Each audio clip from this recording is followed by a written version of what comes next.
اپنے زرین خیالات کا جو ہے اظہار فرمائیں.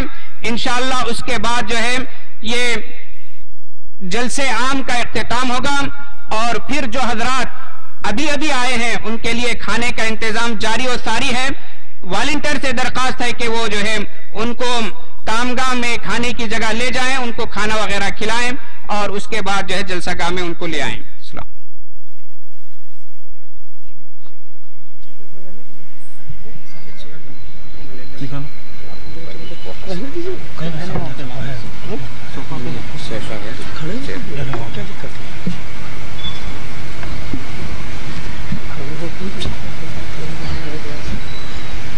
اور آگے کریں.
حضرات جو موبائل وغیرہ استعمال کر رہے ہیں استعمال کیجئے، لیکن یہ آن لائن چل رہا ہے پروگرام، آپ دیکھ سکتے ہیں، ہمیشہ بھی دیکھ سکتے ہیں یوٹیوب پہ جمعیت اہل حدیث ہند جو ہے ہماری، ابھی آپ اپنی اپنی سیٹوں پہ بھی بیٹھ کے دیکھ سکتے ہیں، موبائل پہ آن لائن چل رہا ہے جمعیت اہل حدیث ہند.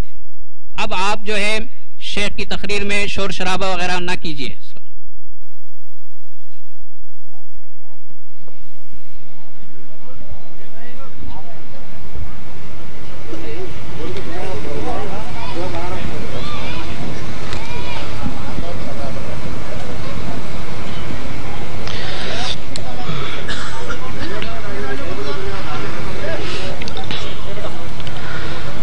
السلام علیکم ورحمۃ اللہ وبرکاتہ.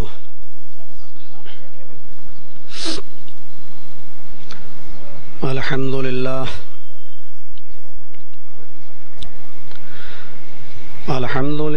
نحمده ونستعینه ونستغفره ونعوذ باللہ من شرور انفسنا ومن سیئات اعمالنا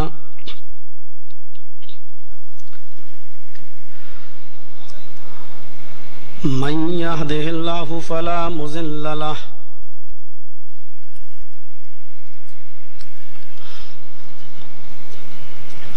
ومن يضلله فلا هادي له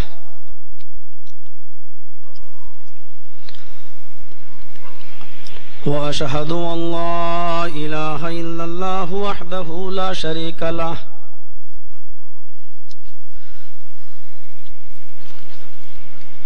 وأشهد أن محمدًا عبده ورسوله. أما بعد فإن خير الحديث كتاب الله وخير الهدي هدي محمد صلى الله عليه وسلم وشر الأمور محدثاتها وكل محدثة بدعة وكل بدعة ضلالة وكل ضلالة في النار. أعوذ بالله من الشيطان الرجيم. بسم الله الرحمن الرحيم. لقد جاءكم رسول من أنفسكم عزيز عليه ما عنتم حريص عليكم بالمؤمنين رؤوف رحيم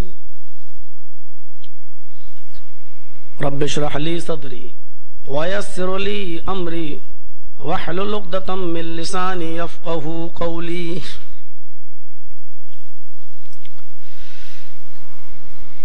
عظیم الشان اجلاس کے عظیم صدر فضیلت الشیخ محمد آصف العمری حفظہ اللہ امیر صوبائی جمعیت اہل حدیث تلنگانہ،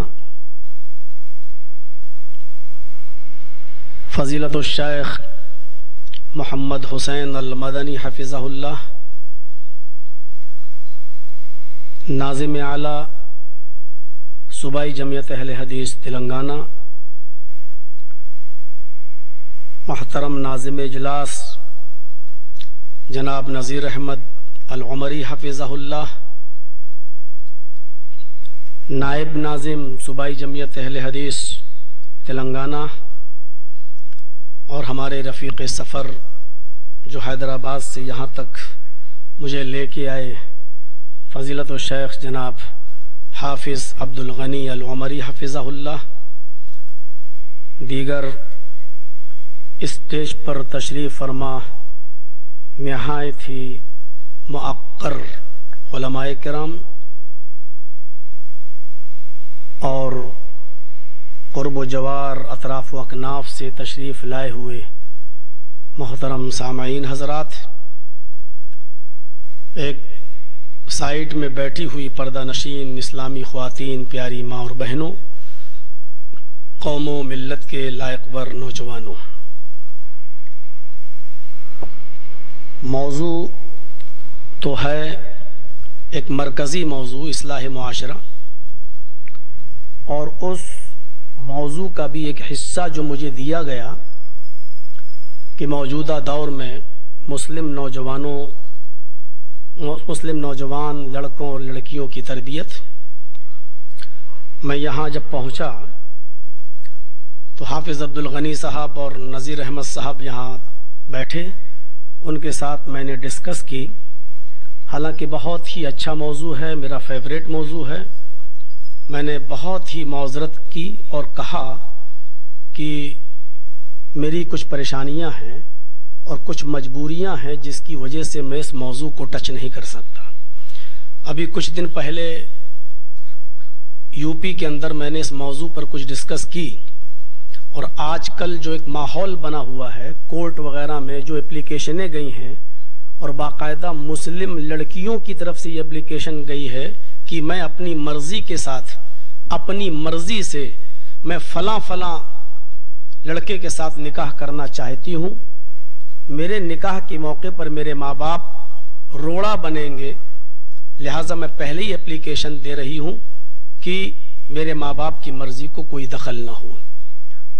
اور ان اپلیکیشنز کی تعداد کتنی تھی اس کو میں نے جب بیان کیا اور اس پر میں نے تھوڑا سا تبصرہ کیا کہ ہماری مسلم بچیوں کو سوچنا پڑے گا کہ ہم کس طرف جا رہے ہیں، تو یو پی کی گورنمنٹ کی طرف سے ہمارے اوپر اس پر ایک کیس انشاءاللہ اللہ رب العالمین کما حق ہو، جو اس کا حق، دعا کرنا چاہیے کہ اللہ حق بات بولنے کی توفیق عطا فرمائے، ہاں مصلحت کے ساتھ اور دور اندیشی کے ساتھ۔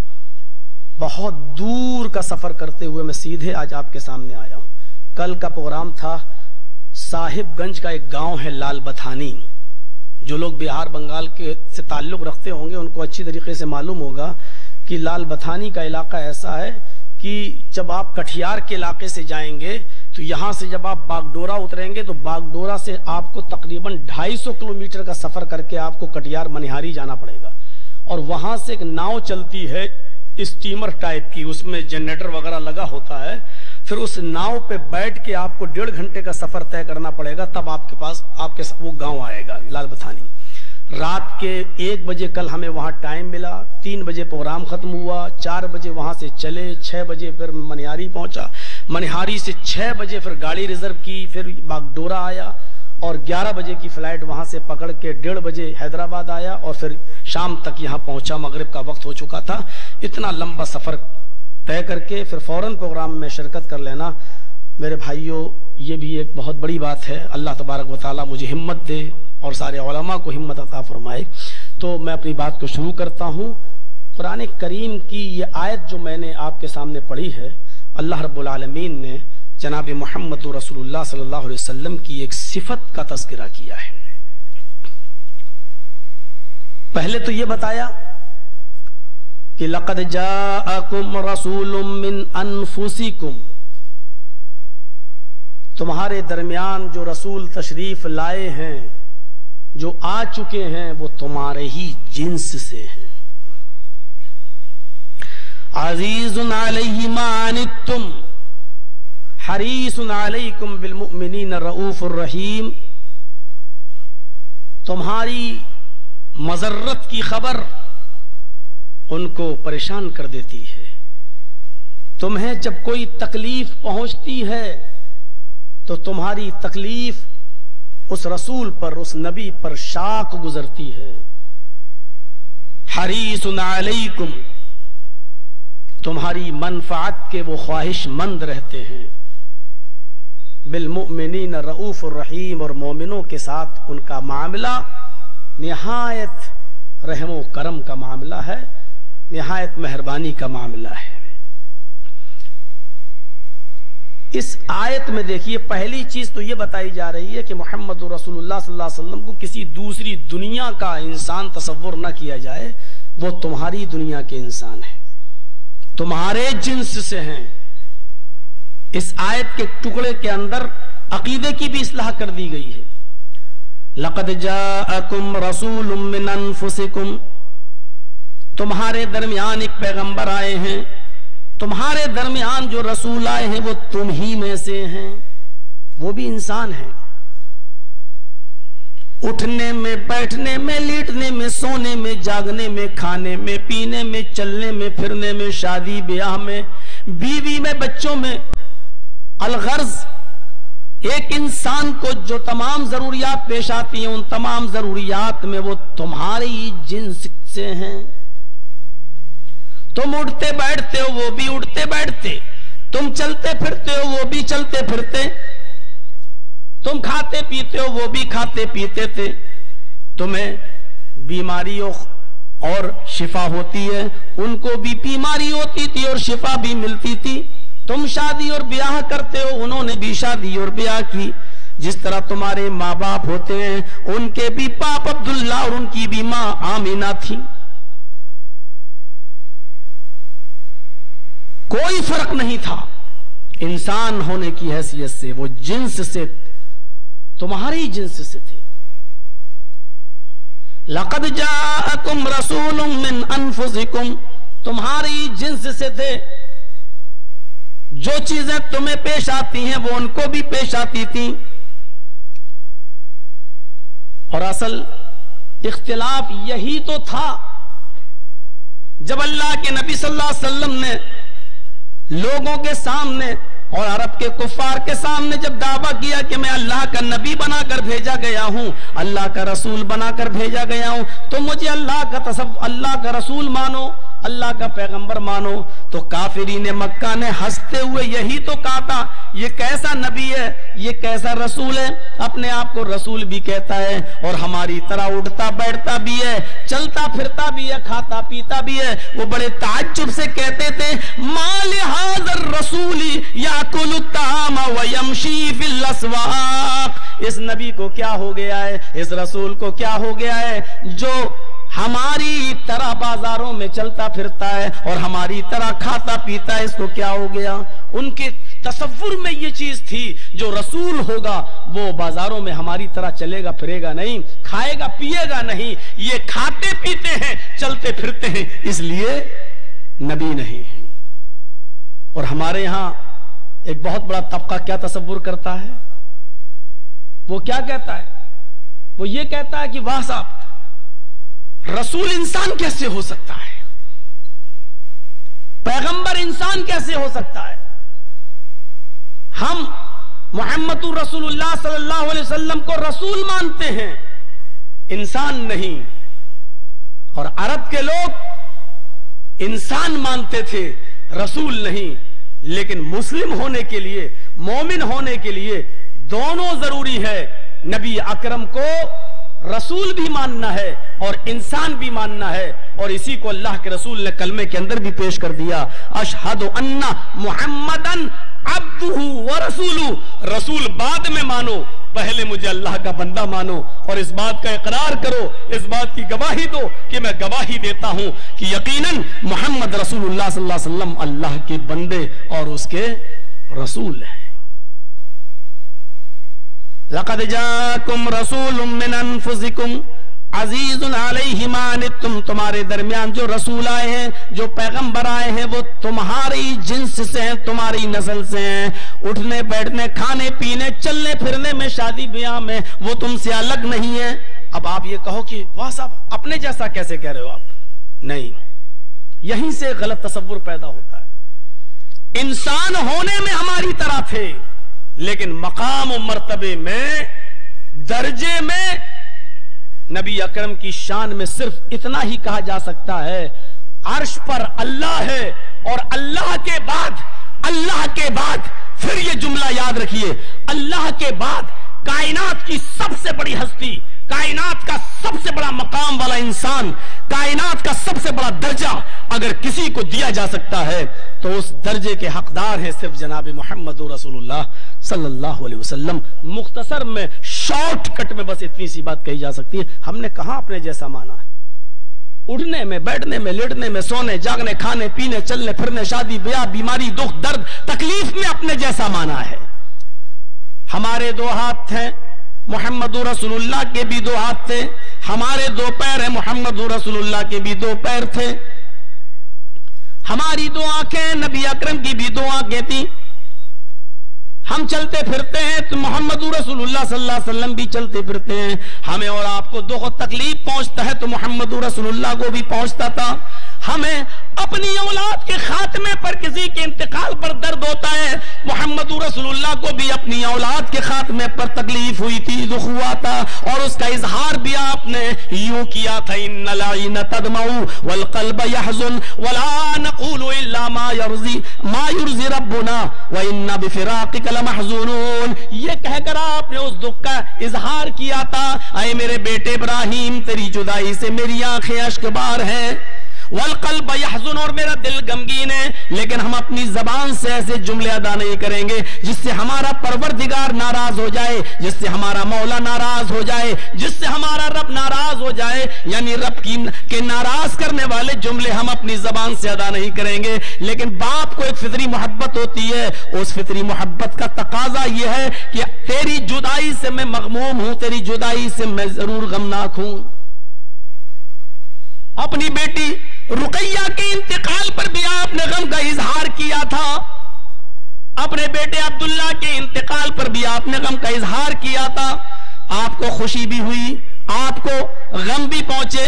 تو خوشی اور غم میں، تکلیف اور آرام میں ہماری جیسے تھے. لیکن مقام و مرتبے کا جہاں تک تعلق ہے تو اللہ کے بعد سب سے بڑا درجہ ہے تو جناب محمد رسول اللہ صلی اللہ علیہ وسلم کا. بالکل اس کو یوں سمجھو، ایک ہفتے میں کتنے دن ہوتے ہیں؟ 7. ایک مہینے میں کتنے دن ہوتے ہیں؟ عربی حساب سے 29 یا 30. تو دیکھیے آج کون سا دن ہے؟ جمعہ. کل کیا ہے؟ ہفتہ. پرسوں کیا ہے؟ اتوار. پھر پیر، منگل، بدھ، جمعرات، جمعہ. دن ہونے کے اعتبار سے سب برابر ہے. اور 7 دن کے اندر گھنٹے کتنے ہوتے ہیں؟ 24. ایک دن میں کتنے گھنٹے؟ 24. جو 24 گھنٹے ہفتے میں ہیں، اتوار میں بھی ہیں، پیر میں بھی ہیں، منگل میں بھی ہیں، بدھ میں بھی ہیں، جمعرات میں بھی ہیں، اور 24 گھنٹے رات و دن ملا کر جمعے کو بھی ہیں. تو دن ہونے کے اعتبار سے 7 دن برابر ہے، کوئی فرق نہیں ہے. دن ہونے کے اعتبار سے سب برابر. لیکن مقام اور درجے کے اعتبار سے دیکھا جائے تو جو فضیلت جمعے کے دن کو حاصل ہے وہ کسی اور دن کو حاصل نہیں ہے. انسان ہونے کے اعتبار سے، ہاتھ اور پیر، ناک اور کان ہونے کے اعتبار سے، چلنے اور پھرنے کے اعتبار سے ہم میں اور محمد رسول اللہ میں، نبی میں کوئی فرق نہیں ہے، لیکن مقام و مرتبے کے اعتبار سے جو درجہ، جو افضلیت، جو فضیلت جناب محمد رسول اللہ صلی اللہ علیہ وسلم کو حاصل ہے، وہ کائنات کی کسی مخلوق کو حاصل نہیں ہے۔ ایک مہینے میں کتنے دن ہوتے ہیں؟ 29 یا 30، وہ ہر مہینے میں ہوتے ہیں۔ رمضان کے مہینے میں بھی 29 یا 30 دن ہوتے ہیں۔ مہینہ دن ہونے کے اعتبار سے سب برابر، لیکن مقام اور مرتبے کے لحاظ سے دیکھا جائے، فضیلت کے لحاظ سے دیکھا جائے تو جو فضیلت، جو افضلیت، جو سریشٹھا، جو اونچا درجہ رمضان کے مہینے کو حاصل ہے، وہ کسی اور مہینے کو حاصل نہیں ہے۔ اسی طریقے سے انسان ہونے کے اعتبار سے ہم میں اور نبی میں کوئی فرق نہیں تھا، لیکن مقام و مرتبے کے لحاظ سے کیڑے نکالنے والوں کو اس جملے میں بھی کیڑے مل جائیں گے، اور چائے کی ہوٹلوں پہ بیٹھ کے گفتگو بھی ہو جائے، اپنے جیسا کہہ دیا۔ میں ہاتھ، پیر، ناک، کان میں بتلا رہا ہوں، خوشی غمی میں بتلا رہا ہوں، اٹھنے بیٹھنے میں بتلا رہا ہوں، لیکن مقام اور مرتبے کے اندر جو درجہ محمد رسول اللہ کو حاصل ہے، وہ کسی اور کو حاصل نہیں ہے اور ہو بھی نہیں سکتا۔ کیوں؟ نبی اکرم کو یہ فضیلت کس چیز نے دی ہے؟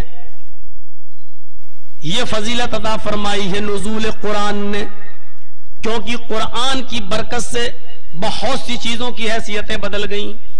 مکہ قرآن کے نزول سے پہلے ام الخبائث کہلاتا تھا، تمام بری اور گندی چیزوں کی ماں کہلاتا تھا، لیکن جب مکے کے اندر قرآن نازل ہوا تو اللہ تبارک و تعالیٰ نے اس قرآن کی برکت سے مکے کو ام القرى بنا دیا۔ قرآن کے نزول سے پہلے سارے فرشتے برابر تھے، لیکن قرآن کو لے کر جب جبرائیل امین جناب محمد رسول اللہ صلی اللہ علیہ وسلم کے پاس آئے اور قرآن لے کر آئے، تو قرآن کو لانے کی وجہ سے اللہ رب العالمین نے جبرائیل کو سید الملائکہ، تمام فرشتوں کا سردار بنا دیا۔ تمام مہینے برابر تھے، لیکن جس مہینے کے اندر قرآن نازل ہوا، اس قرآن کی برکت سے اللہ رب العالمین نے رمضان کے مہینے کو سید الشہور، تمام مہینوں کا سردار بنا دیا۔ اس مہینے کی جس رات میں قرآن کریم نازل ہوا، اس قرآن کریم کی نزول کی برکت سے اللہ نے اس رمضان کے اندر اس رات میں نازل ہونے والی قرآن کی برکت سے اس رات کو بھی لیلۃ القدر خیر من الف شہر، 1000 مہینوں کی عبادت سے بہتر بنا دیا۔ جب قرآن نے ان تمام چیزوں کی حیثیتوں کو بدلا تو یہ قرآن جب جناب محمد رسول اللہ پر نازل ہوا تو اس قرآن کی برکت سے محمد رسول اللہ بھی سید الانبیاء قرار دے دیے گئے، تمام پیغمبروں کے سردار بنا دیے گئے۔ وہ تمہیں تکلیف میں نہیں دیکھنا چاہتے ہیں۔ حریص علیکم، ہمیشہ وہ تمہاری منفعت کے، تمہارے فائدے کے متمنی رہتے ہیں کہ کیسے تمہیں فائدہ پہنچے، کیسے تمہاری زندگی کے اندر انقلاب آئے اور کیسے تم دھیرے دھیرے نیک اعمال کرتے ہوئے جنت کے قریب پہنچ جاؤ، گناہوں سے بچ جاؤ، جہنم سے دور ہو جاؤ، جنت کے قریب پہنچ جاؤ۔ یہ ان کی فکر رہتی تھی۔ حریص علیکم، وہ تمہارے منفعت کے بڑے خواہش مند رہتے ہیں۔ اور اس کے بعد کہا بالمؤمنین رؤوف الرحیم، مومنوں کے ساتھ ان کا معاملہ بہت خاص ہے، رحم و کرم کا۔ حالانکہ اس پر بھی بہت کیچڑ اچھالا گیا۔ ستیارتھ پرکاش پڑھیے کتاب دیانند سرسوتی کی، بہت کیچڑ اچھالا گیا۔ دیکھو مسلمانوں کی کتاب قرآن خود کہہ رہی ہے محمد صرف مسلمانوں پر مہربان ہے صلی اللہ علیہ وسلم۔ اس کا مطلب صرف مومنوں کے لیے مہربان ہے، غیروں کے لیے نہیں، دوسروں کے لیے نہیں۔ بہت لمبے چوڑے صفحے بھر دیے دیانند سرسوتی نے ستیارتھ پرکاش پر، قرآن کی آیت پر، بہت زبردست اس نے لوگوں کے درمیان غلط فہمیاں پیدا کی ہیں۔ دیکھیے محمد صلی اللہ علیہ وسلم کو قرآن خود کہہ رہا ہے، ان کی کتاب خود کہہ رہی ہے مومنوں پر مہربان ہے، یعنی دوسرے لوگوں پر نہیں۔ قرآن کریم کی جب اسٹڈی کریں گے, مطالعہ کریں گے تو قرآن کریم یہ کہہ رہا ہے مومنوں کے لیے ان کی محبت رحمت کچھ خاص ہے. یا بے تخصیص کے معنی میں بالمؤمنین رؤوف الرحیم, مومنوں کے ساتھ کچھ خاص تعلق ہے رحمت رحم و کرم کا. اس کا یہ مطلب نہیں ہے کہ دوسروں کے ساتھ نہیں ہے, ظاہر ہے کہ اپنوں کے ساتھ خاص ہوتا ہی ہے. آپ کا بیٹا بیمار ہو جائے اور آپ کے پڑوس میں پڑوسی کا بیٹا بیمار ہو جائے تو جو وقت آپ اپنے بیٹے کو دیں گے وہ پڑوسی کے بیٹے کو نہیں دیں گے. پڑوسی کا بیٹا بیمار ہے, ہاسپٹل میں ایڈمٹ ہے, آپ زیادہ سے زیادہ اس کو دیکھنے چلے جائیں گے. غریب ہے, 1000 2000 5000 روپے دے کر آپ اس کی مدد بھی کر دیں گے. لیکن اگر آپ کا اپنا بیٹا بیمار ہو جائے, آپ کا اپنا لخت جگر بیمار ہو جائے تو آپ 10 دن بھی ہاسپٹل میں اپنے بیٹے کے بیڈ سے اٹھنا گوارا نہیں کریں گے جب تک کہ اس کو چھٹی نہ مل جائے, جب تک کہ وہ وہاں سے ریفر نہ کر دیا جائے اور گھر کی طرف روانہ نہ کر دیا جائے. آپ وقت بھی دیں گے اور اپنی الماری اور اپنی تجوری کا منہ کھول دیں گے, جتنا روپیہ خرچ ہونا چاہے ہو جائے لیکن میرے بیٹے کو ٹھیک کر دیا جائے, میرا بیٹا ٹھیک ہو جائے. میرے بھائیوں, آپ اپنے بیٹے کے ساتھ جو خاص رحم و کرم کا معاملہ کر رہے ہیں, اس سے یہ تو نتیجہ نہیں نکلتا کہ پڑوسیوں کے بچوں سے آپ کو نفرت ہے یا دوسروں کے بچوں سے آپ کو نفرت ہے. اگر نبی اکرم کی شان میں قرآن نے یہ کہہ دیا کہ ان کا مومنوں کے ساتھ رحم و کرم کا ایک الگ معاملہ ہے, کچھ خاص معاملہ ہے, اس کا مطلب یہ تو نہیں ہے کہ وہ دوسروں کے لیے مہربان نہیں ہے. یہ کہاں سے تم نے نتیجہ نکال لیا؟ قرآن خود محمد رسول اللہ کی رحمت عامہ کو عام کرتا ہے اور کہتا ہے وَمَا أَرْسَلْنَاكَ إِلَّا رَحْمَةً لِّلْعَالَمِينَ, اے محمد صلی اللہ علیہ وسلم, ہم نے آپ کو پورے وشو کے لیے, ساری کائنات کے لیے ہم نے رحمت بنا کر بھیجا ہے. یہاں تو مومنوں کا ذکر ہی نہیں ہے, ساری کائنات کے لیے, سارے عالم کے لیے, پورے وشو کے لیے, پوری دنیا کے لیے ہم نے رحمت بنا کر بھیجا. اور اس میں انسانوں کے ساتھ بھی, انسانوں کے لیے بھی, جانوروں کے لیے بھی, جماعتات و نباتات کے لیے بھی. میرے بھائیوں, قرآن کی اس آیت نے کلیئر کر دیا ہے اور ایسی آیتوں کا جواب نہیں دیا ہے. ستیارتھ پرکاش نے اٹھایا تک نہیں اس آیت کو, وَمَا أَرْسَلْنَاكَ إِلَّا رَحْمَةً لِّلْعَالَمِينَ. اس کو پڑھا بھی ہوگا لیکن اس پر آبجیکشن لگانے کی اس کو ضرورت بھی نہیں پڑی, اس نے چھوا بھی نہیں ہے اس آیت کو. قرآن ڈنکے کی چوٹ پہ کہتا ہے, یہاں اس نے مومنوں کے ساتھ کچھ خاص رحمت کو بیان کیا ہے, اور ہے رحمت دیکھیے اس کی مومنوں کے ساتھ خاص. مسواک کتنی اہمیت رکھتی ہے. بخاری شریف کی حدیث اگر آپ پڑھیں گے تو وہاں یہ ملے گا کہ اللہ کے نبی صلی اللہ علیہ وسلم نے مسواک کے بارے میں فرمایا لولا ان اشق علی امتی لامرتهم بالسواک. کسی حدیث میں آیا عند کل مسجد, کسی حدیث میں آیا عند کل وضو, کسی حدیث میں آیا عند کل صلاۃ, ہر نماز سے پہلے, ہر مسجد میں جانے سے پہلے, وضو بنانے سے پہلے. لیکن مسواک کی اہمیت ظاہر ہے, کیا ہے؟ لولا ان اشق علی امتی لامرتهم بالسواک. اگر میری امت کی اوپر یہ دشوار نہ ہوتا, دیکھیے دشواری نبی اکرم کو کیسی لگ رہی ہے, میری امت پر اگر یہ کام مشقت بھرا نہ ہوتا, دشوار کن نہ ہوتا, پریشانی کا باعث نہ ہوتا, تو میں حکم دیتا کہ وہ ہر نماز سے پہلے مسواک کریں. لامرتهم, میں ان کو حکم دیتا. حکم فرضیت پر دلالت کرتا ہے, یعنی میں مسواک کو ہر نماز سے پہلے فرض کر دیتا, لیکن اس لیے فرض نہیں کر رہا ہوں کیونکہ یہ کام میری امت کے لیے دشوار کن ہے. مسواک کی اہمیت کا اندازہ تو آپ کو ہوگا ہی. مرض الموت میں مبتلا ہے اللہ کے نبی صلی اللہ علیہ وسلم. بخاری شریف کتاب الجنائز کے الفاظ تو یہ کہتے ہیں کہ آپ کی آواز بند ہو چکی ہے, اشاروں میں گفتگو کر رہے ہیں, آپ کی زبان سے آواز نہیں نکل رہی ہے, جو بھی مانگتے ہیں اشاروں میں مانگ رہے ہیں. آپ کا سر اپنی چہیتی بیوی حضرت عائشہ صدیقہ کی ران کے اوپر ہے, اور اسی بیچ میں حضرت عبد الرحمن ابن ابی بکر تشریف لے آتے ہیں. ابو بکر کے بیٹے عبد الرحمن حضرت عائشہ کے بھائی تشریف لے آتے ہیں. فجر اور ظہر کی نماز کا درمیانی وقت تھا. اور مزید مطالعہ کرنا ہے تو الرحیق المختوم دیکھ لیجئے صفی الرحمان صاحب مبارک پوری رحمت اللہ علیہ کی.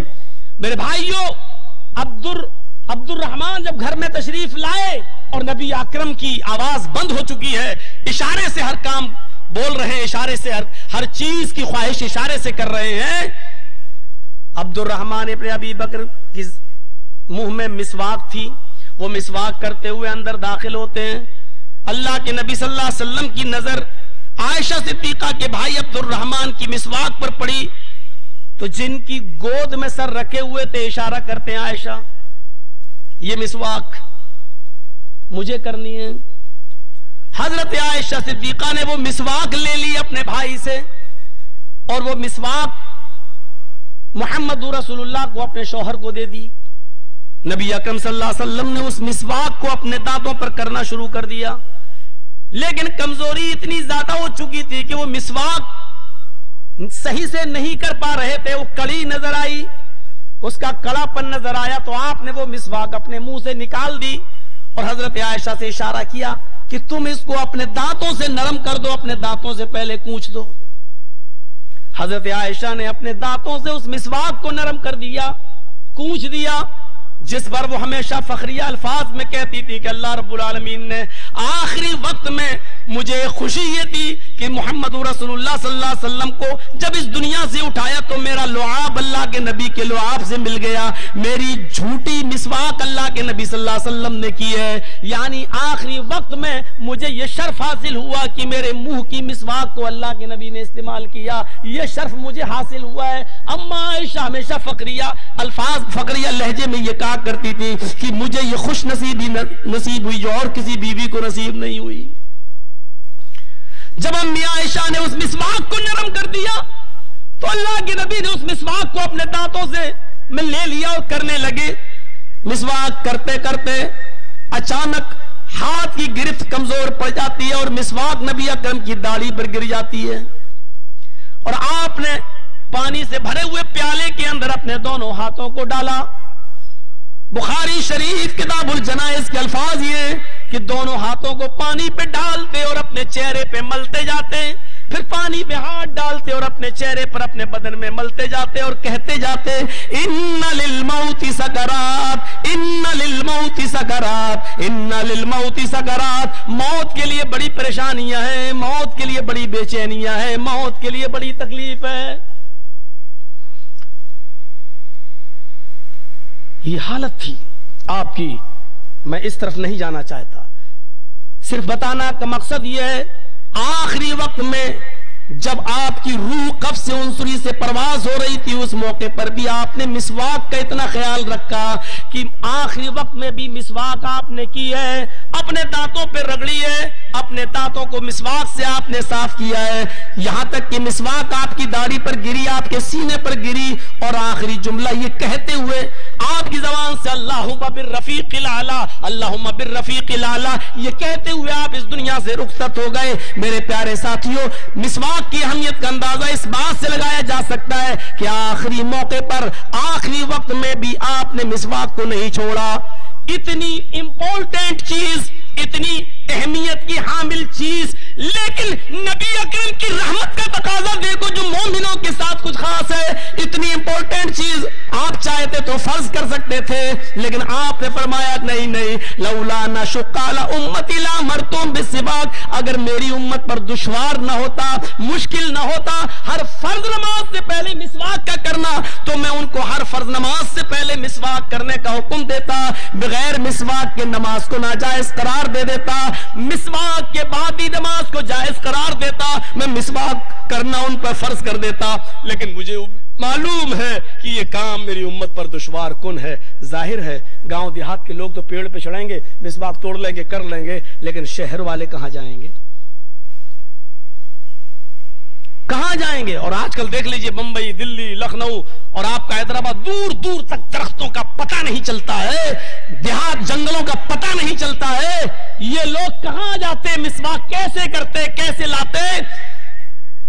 حضرت عائشہ صدیقہ فرماتی ہیں نبی اکرم صلی اللہ علیہ وسلم کا مسواک کو فرض نہ کرنا رحمتل للمومنین، یہ مومنوں کے ساتھ، مومنوں کے لیے رحمت کا ایک حصہ ہے.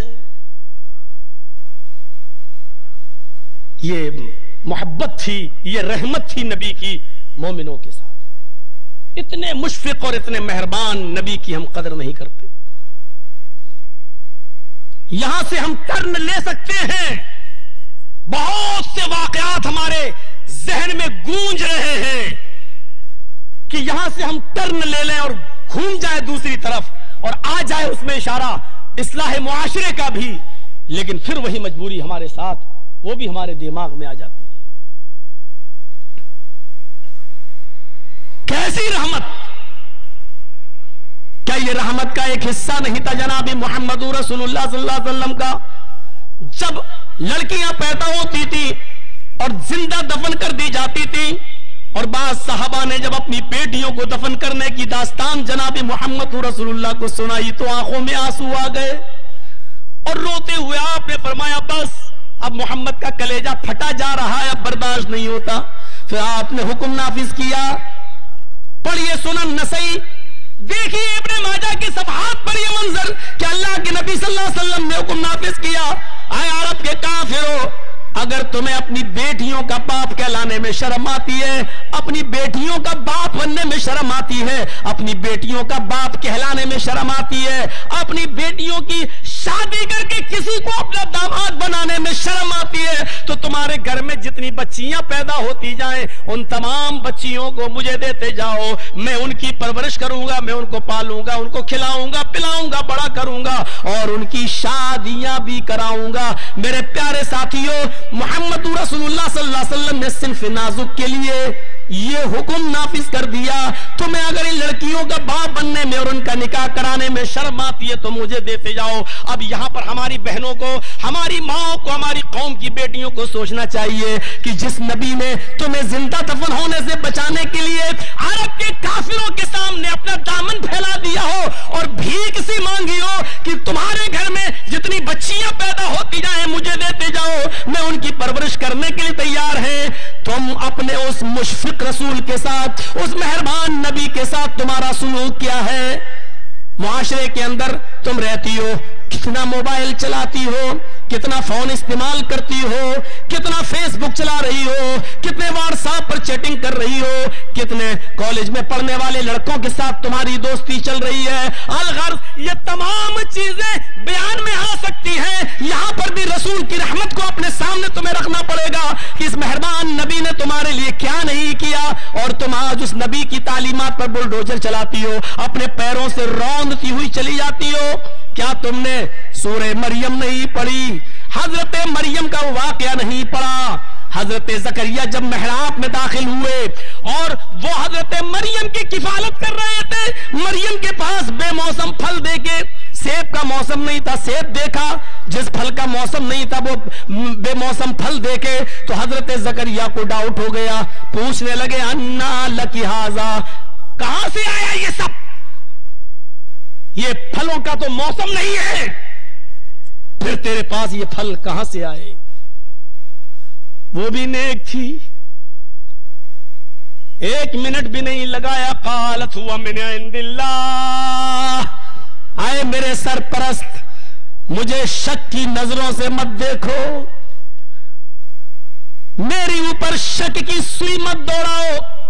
یہ ساری نعمتیں اللہ کی طرف سے آئی ہیں، اس میں کوئی میرا دخل نہیں ہے، نہ کسی لڑکے نے مجھے دیے، نہ کوئی بوائے فرینڈ تھا، نہ کوئی یہاں آنے والا تھا. یہ ساری نعمتیں اللہ کے پاس سے آئی ہیں.